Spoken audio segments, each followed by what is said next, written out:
Welcome to another edition of the Paranormal Zone. I'm your co-host, Tom Spitalere. And Bob is away today in the Alaskan Triangle doing some research out in Alaska. So today it's just me. We had to do a show early today because, I was going to keep this under the low key, but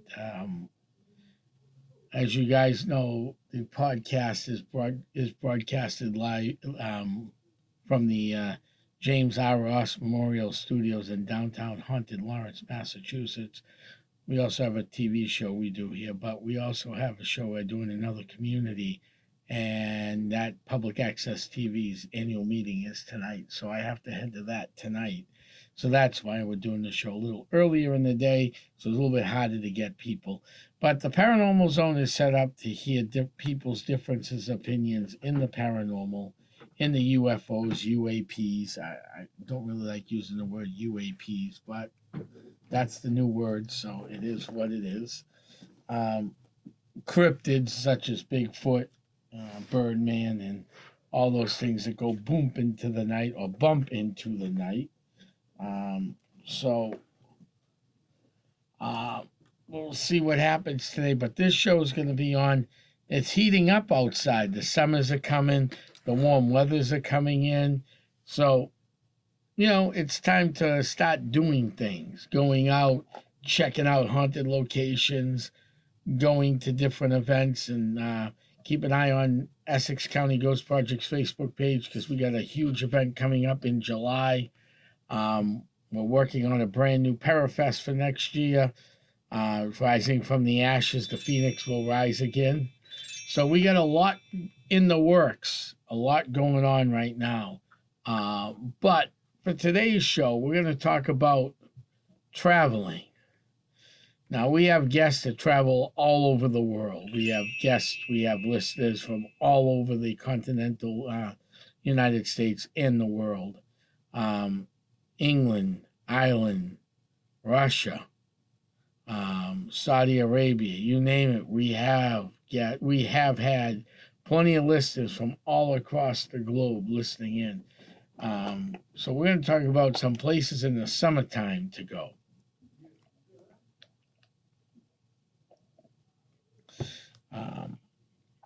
So that's where we're going to go today. Summer vacationing in New England.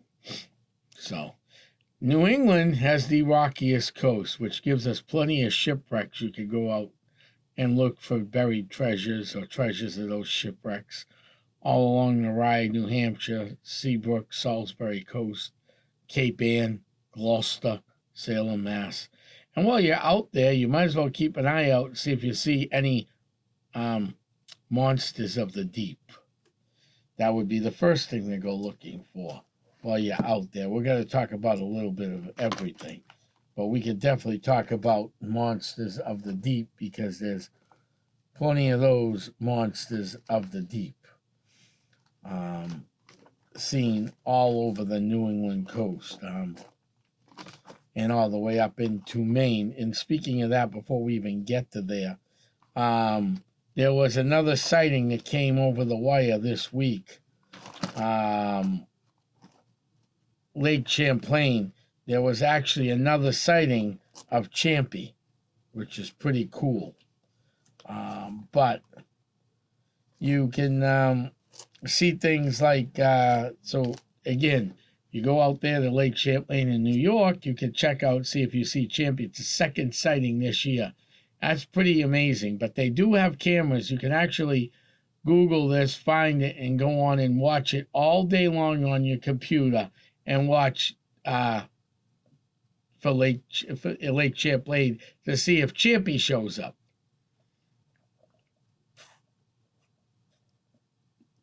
All right. So that's the first. But while you're in New England and you're down in Salem, Gloucester area, enjoying the seafood, the views, the nice, cool ocean breezes, you might as well go looking to see if you can find the Gloucester sea serpent that was first sighted in 1638 by John Jocelyn. In 1641, an English traveler named John Jocelyn, too, he went back, actually saw this creature off the coast of Gloucester.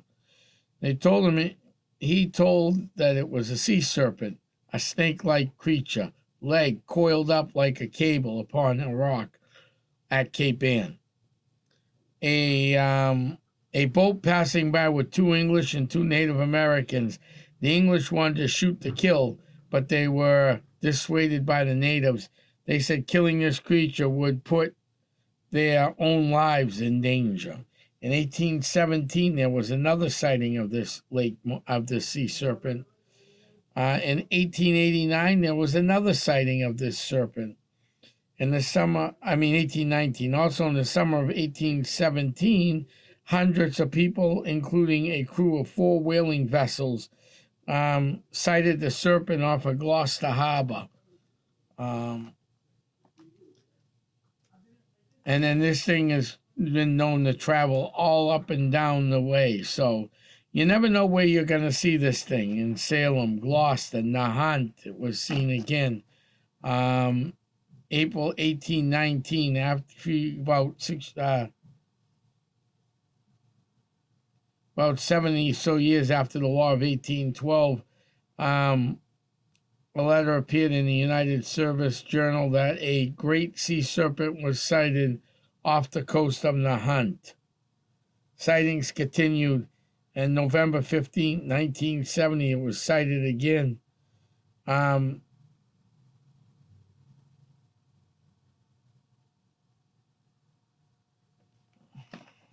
then 1910, the Dexter photograph in Ipswich Bay.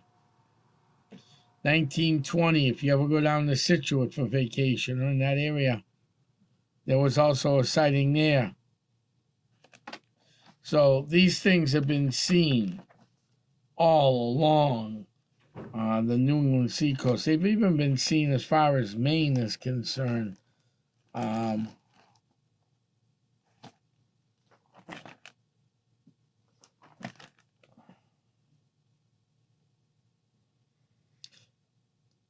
Pilgrimage to Appledore Island. Dr. Samuel Bartrich, a noted Oscar, says that he had seen a sea serpent and swore by it. The Isle of Shoals poet Cecilia Thaxter claimed that a fast-moving serpent had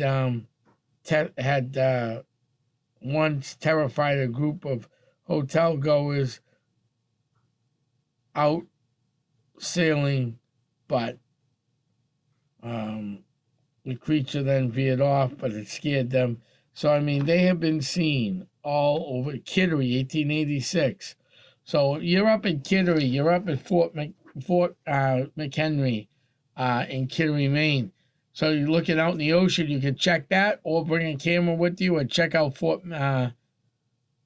McHenry over there, because that also had some paranormal activity. I was there once years ago with a buddy of mine, and he had just gotten over some cancer treatments, and we went for some, we're going to go up and get some lobster rolls, and him and I went up for the afternoon, and we stopped over at Fort McCleary, named after Andrew McCleary. And you could hear somebody walking at the blockhouse. So as a joke, we were going to corner the guy. So he went one side of the blockhouse. Now, this is a round-shaped building. So you go one side, you go the other side, you got to walk into people. We didn't walk into anybody. I went the other way, and we didn't walk into anybody. So it was interesting to get those boots.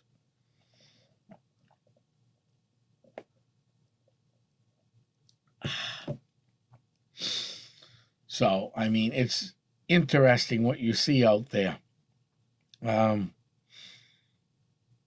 Even on the coast, when you go up the coast, Rye, New Hampshire, the North Beach area, there's definitely spirits that roam the beach there that died during storms. You can go up to Mount Agamecatus up in Maine. It's another place right off of Route 1. That's got some interesting activity in there. If you like graveyards, Maine's the place to be. There are graveyards in almost any woods you see off of Route 1 or any of the major thoroughways through Maine, you will actually see those, you know, those you could see those spirits in the cemetery sometimes, or even feel them. So it is real interesting what is out there and what can be found in the summertime, because we're all out there looking. So we all drive more energy and keep bringing more and more energy. So it makes it real interesting at times.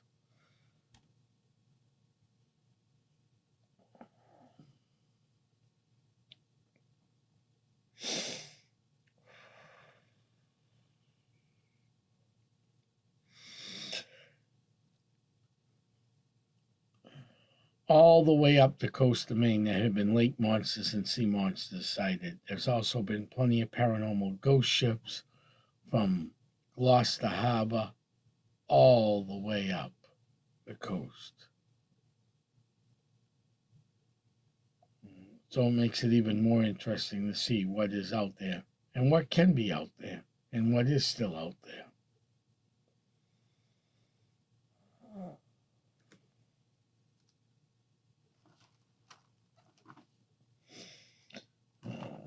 Let's go into, now we got done looking at the ocean and we want to come inland. Because guess what? We're all getting hungry.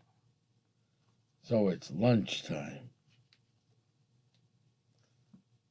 How quick, you see how quick lunch comes up? It comes up real quick.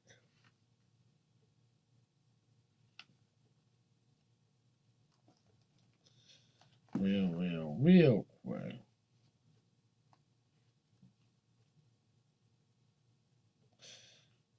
So the first place I want to take you to is a real interesting place. Now, we're not sure the age of this, what is going on at this place, the age or anything at this point. Some say it's 2,000 years, some say it's 4,000 years old. But needless to say, whatever it is a very interesting place.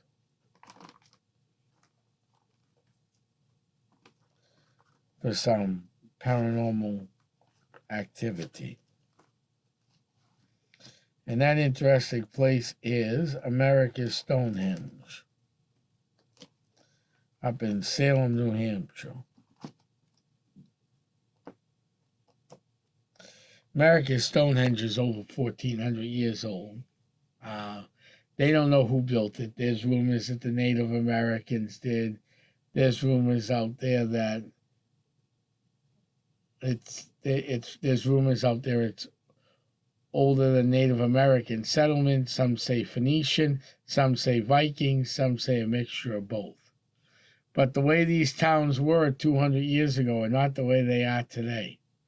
So some of those things were found in a mapped area of someone else's city, may be different. So what happens is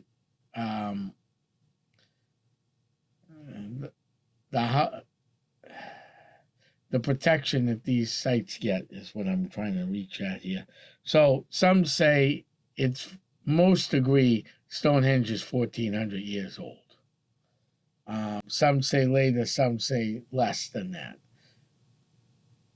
There is also everything has to be replaced when you do that. That's no running quick fix and you're done. So no.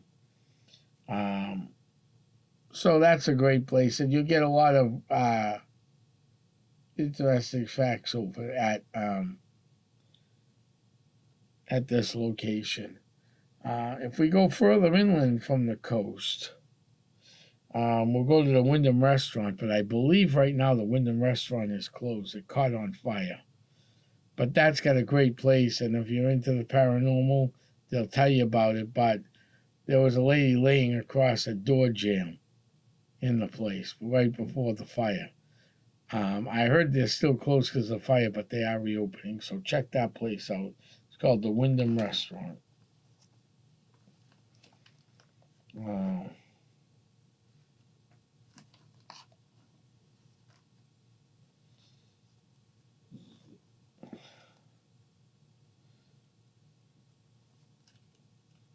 So that's one. Now, the next place you might want to stop off at, and this is a non-event place, so make sure you get permission first. I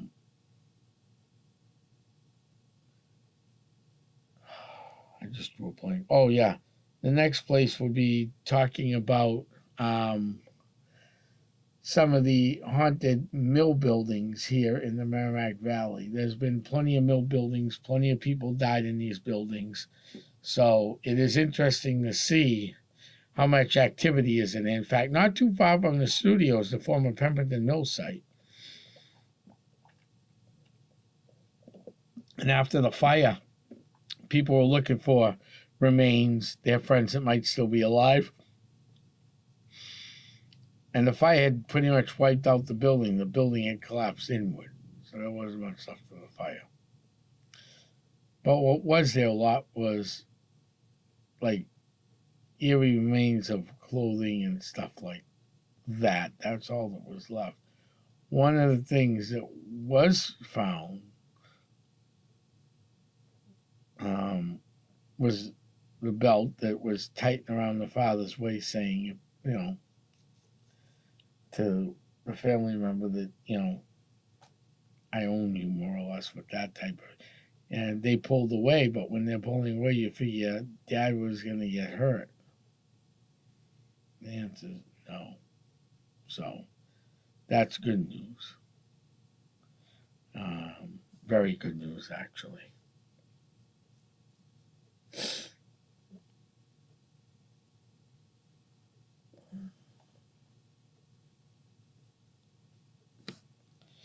So that's one place to go to. Any of these mills.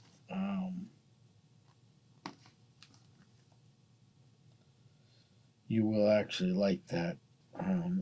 Any of the mills have plenty of activity in them. Then you can go to the Wyndham Restaurant, which we just discussed. That caught on fire. So the Wyndham Restaurant's another place to go at this point. But they'll be reopening soon. With that note, if you ever went up the Main, right across from the Wells Diner is the Bull and Claw. And the Bull and Claw, we've eaten there more than once. And every time I eat there, I have waitresses and staff come over and say, "Hey, do you know this place yet? I heard about it." Many years ago, one of their cooks died of a heart attack on the property, and just recently another cook passed away. So that's a very interesting place, and there's a little girl that kind of peeks out and checks what I'm doing while I'm eating. It's quite interesting.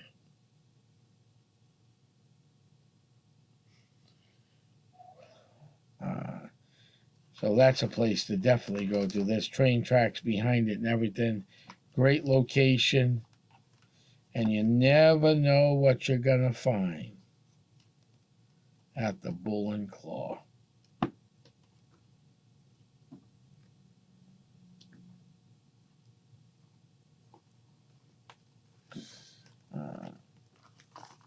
You can always go visit the Lizzie Borden house, too. We did that as one of our earliest cases, and what a case that was. There was plenty of activity to go around all night long. People's names being called, voices. You can sense where Mrs. Borden had Mr. Borden,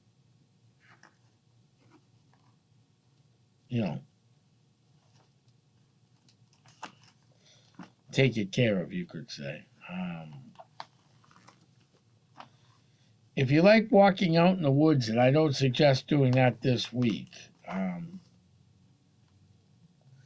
go out to Dogtown Common, Dogtown State Park. It's owned by the Department of Conservation and Recreation, better known as DCR. And out there was real interesting. It's an old part of the town that's no longer a town. So it was a town before and after the War of 1812. It was between Rockport and Gloucester. The town started falling and became known as Dogtown because more and more dogs were living there than people, and you'd hear them barking all the time. So people would go, "Oh, there's Dogtown."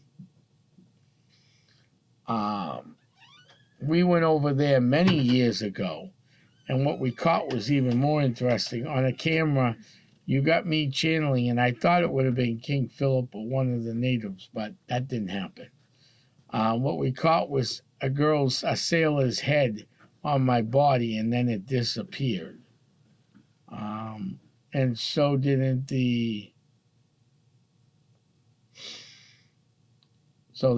that disappeared. So did everything else disappear. That was a crazy year, but we were able to rebuild everything back to what it was to be like, and things started moving better and moving forward for us. So that day there, I did channel something. I don't remember so well, even when I do channel, but we channeled something that was real interesting over at Dogtown. In fact, you got one frame of me looking normal, then me channeling got a woman up above me and a turtle down below me. So, it was, the energy was definitely there. And then for the foot, the only energy that appeared was on, what was it, a scratch or a mark while she was walking through the woods, one of the former team members. So it is interesting what can happen out there. So you got, like I said, the Bull and Claw, this place, that place. Wherever you go here in New England, you're going to find that there are probably spirits somewhere hidden here in New England. Now the question becomes, do we want to block it out? Or do we want to leave it, or we just keep moving? I think we keep moving, because what happens is we want to keep the spirit world talking. And as long as we keep the spirit world talking, we'll be in much better shape. So this spirit world is basically, the spirit world over here is basically trying to let us know what they think. So, we got footprints in the building. That's interesting. That's real interesting.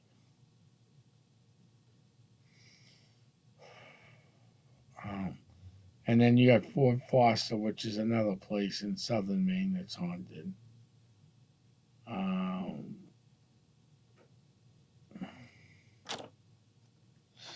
So from Dogtown, we'll go to a whole bunch of abandoned buildings, and I'm not going to give out addresses or locations, but I'm just going to start wherever you go in Massachusetts. You see an old building, looks like it's haunted. Most of the time it isn't, but sometimes it is. Sometimes it's the land before the house was built would be the haunting.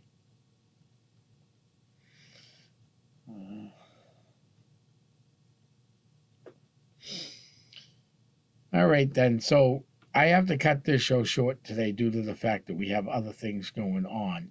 We're very sorry about that. Next week, we'll be back with a cool guest, some more exciting, and maybe I'll have an update from the Alaskan Triangle.